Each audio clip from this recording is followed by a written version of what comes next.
어제 북한의 군용 무인기 5대가 우리 영공을 침범했습니다. 하지만 우리 군은 무인기를 한 대도 격추하지 못했고요. 인천 김포공항에서는 항공기 이륙이 중단되기까지 했는데요. 북한 도발에 제대로 된 대책이 없었던 걸까요? 군사 전문가 김종대 전 의원 연결해 보겠습니다. 김종대 의원님 안녕하세요. 네, 안녕하세요. 네, 어제 북한 무인기가 5시간 동안이나 우리 영공 침범했다는 놀라운 충격적인 뉴스를 접했는데요. 우리 군에서도 전투기도 출격하고 공격형 헬기까지 출격시켰지만 결국 한 대도 격추시키지 못했는데 전반적인 대응 과정 전체적인 총평 좀 해주시죠. 예, 저는 이렇게 봅니다. 이런 어떤 작고 느린 드론에 대해서는 예. 뭔가 경량화되고 스마트한 대응이 필요했었는데 네. 뭔가 자꾸 압도적으로 뭔가 대응하는 이런 데 치우친 것 같습니다. 마치 예. 망치로 모기를 잡는 듯한 모습이에요. 망치로 모기 못 잡지 않습니까? 파리채가 필요하죠. 그러니까요. 예, 그렇게 유연한 어떤 그 작은 걸로 모기를 잡아야지 부엌칼 갖고 오고 망치 갖고 온다고 파리가 잡힙니까? 네. 그러니까 공격 헬기나 이 어떤 전투기 같은 경우는 어떤 적의 그 공중에서부터 어떤 공격을 방어하고 차단하는 것이지. 네. 이런 어떤 거의 뭐 민간 수준으로 봐도 조잡하다고 할 수준의 예. 그런 어떤 2m 남짓한 드론을 갖다가 그런 어떤 그 압도적인 대응으로 잡는 거라는 것은 조금 사리에 맞지 않는 것 같고요. 네. 그것보다는 사실은 그 드론은 드론으로 잡는 게 제일 효과적입니다. 네. 그래서 우리 군도 원래 드론에 의해서 차단하는 개념을 일찍부터 발전시켜 왔고 네. 또 그마저도 안 되면 북한의 드론이 문제가 아니라 그 드론을 조종하는 조종기지가 문제거든요. 네. 그러면 조종기지하고 드론하고 교신을 끊어버리고 그 위치를 혼란스럽게 방해 전파를 걸어버리면 네. 추락하거나 예. 아니면 표류해버리거든요. 네.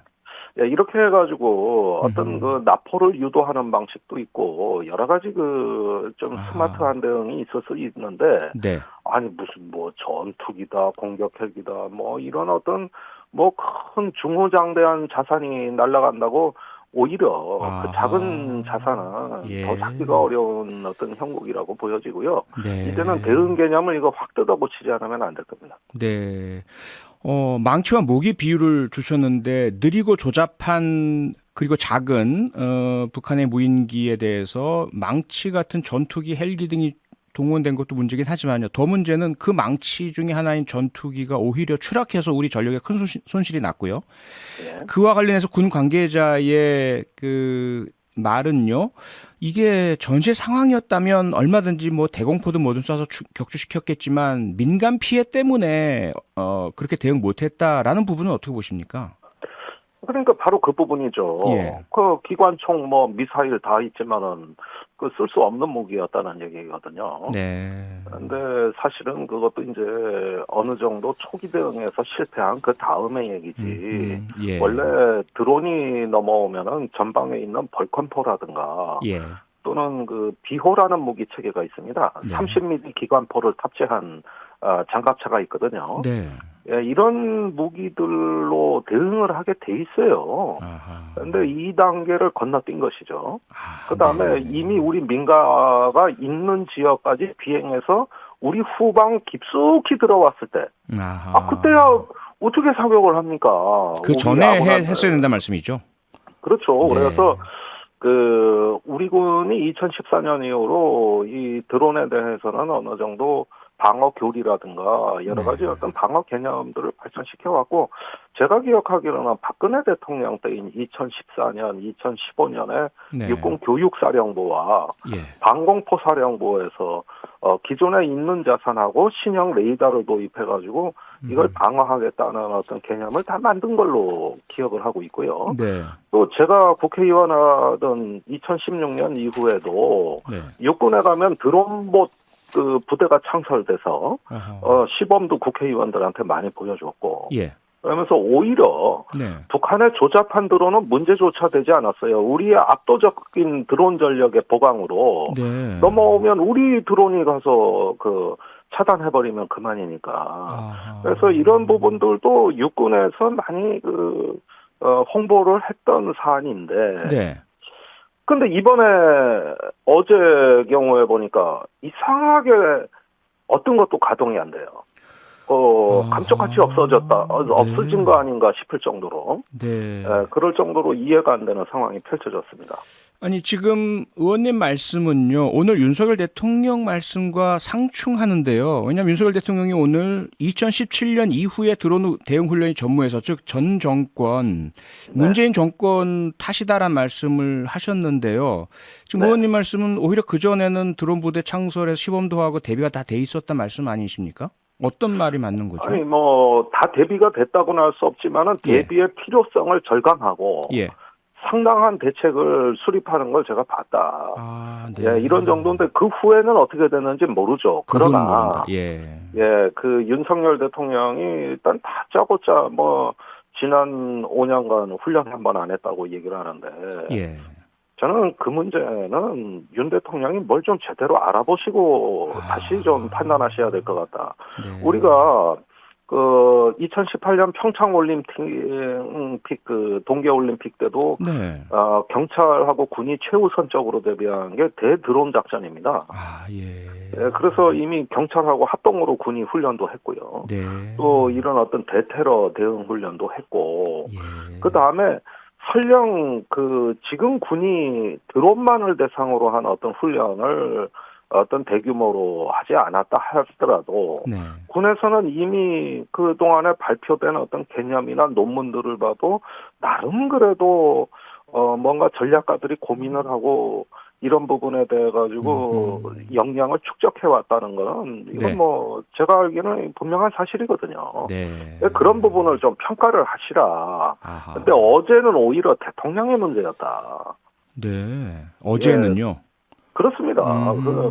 이런 것들 NSC를 바로 개최하고 국가의 어떤 위기관리 시스템이 작동을 해야 되는 거고 또 한 예. 가지는 네.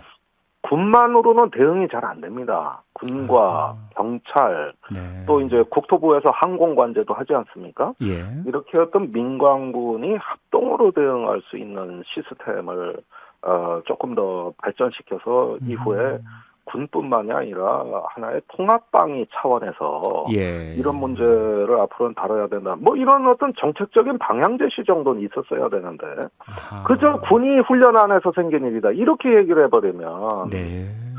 조금 억울하죠. 그동안에 군이 뭐 드론만 대비합니까? 탄도미사일에도 대비해야 되고 네. 또 북한의 각종 어떤 그 새로운 위협들 뭐 대비해야 될 거는 쌓이고 쌓여 있습니다. 네. 그런데 그걸 콕 집어서 이렇게 얘기하는 것은 아무래도 이 정부의 좀 안보 실패를 네.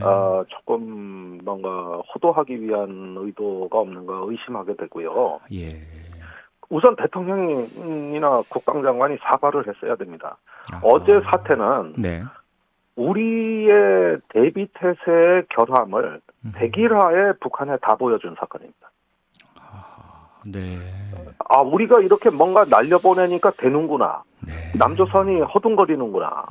알고 보니까 이 드론이라는 게 어떤 값비싼 전략자산 못지않게 효과적이구나. 네. 이런 건 북한에 다 우리가 알려줘 버렸어요. 아하. 예, 아주 뭐 검증까지 다 해줘 버린 거거든요. 예. 이런 면에서는 굉장히 뼈아픈 전략적 실패가 있었고, 네. 이것이 이제 북한의 앞으로 더 큰 도발을 유도할 수도 있기 때문에 네. 이런 부분에 대한 엄중한 인식을 갖고 지금 위기 관리를 하셔야지. 이 와중에 군이 과거에 훈련을 했네 안 했네, 지난 정부가 어땠네. 지난 정부가 주적입니까? 그런 부분들은 조금 아니한 접근입니다. 네. 의원님, 우리가 또 한 가지 걱정이요. 지난번 강릉 낙탄 사고 때와 유사한 상황. 그러니까 이제 정작 북한 무인기 들어온 것으로 확인된 시간이 오전 10시인데 합참에서 브리핑한 것은 6시간이 지난 오후 4시 이후란 말이죠. 네. 그 상황까지 국민들 전혀 모른 채 뭐 항공기도 안 뜨고 여러 이상 증상들이 보였단 말이죠. 목격담도 나오고. 이 부분은 기밀 유지를 위해서 어쩔 수 없는 겁니까? 문제입니까? 아니, 이거는 예. 지금 진행자께서 말씀하신 거 외에도 네. 저번에 북한 미사일이 동해로 발사됐을 때 울릉도에 그 방공 사이렌이 울렸는데 이유를 말 안 해준 거 아닙니까? 그랬었죠. 네네. 예, 그때도 오히려 어떻게 보면 민간하고 협조가 안 돼가지고 네. 민간군이 제각기 따로 노는 모습을 보여줬는데요. 예. 자, 이거는 몇 번을 같은 사태를 겪고도 지금 군이 전혀 개선책을 깨닫지 못하고 있는 겁니다. 네. 사실 이번에는 통합방위 사태가 발령됐어야 됩니다. 통합 방위 사태요.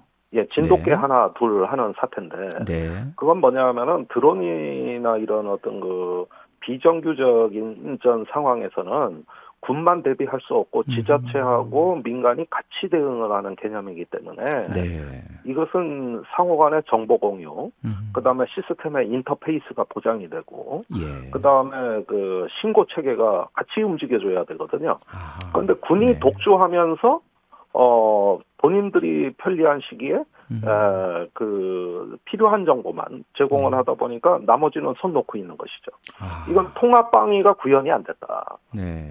우리가 대규모 교전이 벌어진다면 모를까 네. 드론이 후방에 침투한다는 거는 통합방위 사태에 해당되는 거고 다 네. 매뉴얼이 돼 있습니다. 아, 근데 네. 이런 부분을 준수를 하지 않고 군이 독주하다가 결국은 바람직스럽지 못한 결과를 빚은 이건 네. 안보 체제의 실패입니다. 이런 것들을 대통령이 그 통찰을 하고 수습을 하셔야 되는데 네. 좀 엉뚱한 방향만 자꾸 보시는 것 같습니다. 네, 의원님 마지막 이거 하나만 좀 짚어보시죠. 미국 전문가들 일부는요, 북한 무인기가 생화학 무기까지 운반할 수 있기 때문에 한국 안보에 중대한 위협이 될 수 있다. 이런 이제 분석까지 내놓고 있는데요. 북한에서 지금 무인기 보낸 이유, 의원님 무엇이라고 분석하십니까? 예, 1차적으로 우크라이나 전쟁에서 받은 교훈이 큰 것 같습니다. 네. 우크라이나가 드론 혁명이라고 이야기할 정도의 그 중저가 드론의 어떤 전성시대를 보여줬지 않습니까? 네. 그래서 값비싼 전략 자산보다 이게 더 효과적이다 하는데 북한이 엄청나게 영감을 얻었다고 저는 생각이 들고요. 네. 그 다음에 이 드론이 생화학 무기를 탑재한다고 특정하는 것은 좀 좋은 진단이 아니라고 봅니다. 북한에는 생화학 무기를 투발할 수 있는 더 좋은 수단이 너무 많기 때문에 네. 이 드론을 그런 어떤 주된 위협으로 격상을 하게 되면 나머지는 또 어떻게 할 거냐. 이러다 보면 순환 논법에 빠져가지고 제자리 걸음을 합니다. 그것보다는 이번 드론은 김여정이 11월 24일 날 발표한 담화 네. 서울이 관역이다. 그것을 말이 아니라 실제로 보여주는 행동이라고 보여져요. 네. 북한에 이제 단거리 전술 무기가 많이 지금 확충이 됐기 때문에 예. 미사일을 쏠 수 있는 표적이 필요한 것이죠. 아하. 그런 면에서 우리 측에게 하나의 네. 공포를 제공하는 어떤 정치 심리 무기다. 네네. 그러면서 군사적으로는 정찰용에 가깝다. 아하. 물론 다른 쪽으로도 얼마든지 이용될 수 있습니다만은 네. 그러나 북한은 이미 공격 자산이 많기 때문에 이 네. 드론의 목적은 네. 그렇게 제한적으로 보는 게 좀 합리적이라고 네. 판단이 됩니다. 알겠습니다. 오늘 말씀 여기까지 듣겠습니다. 고맙습니다. 네, 감사합니다. 네, 김종대 전 의원이었습니다. 평일 저녁 6시 5분에 여러분을 찾아갑니다. MBC 라디오 표창원의 뉴스 하이킥.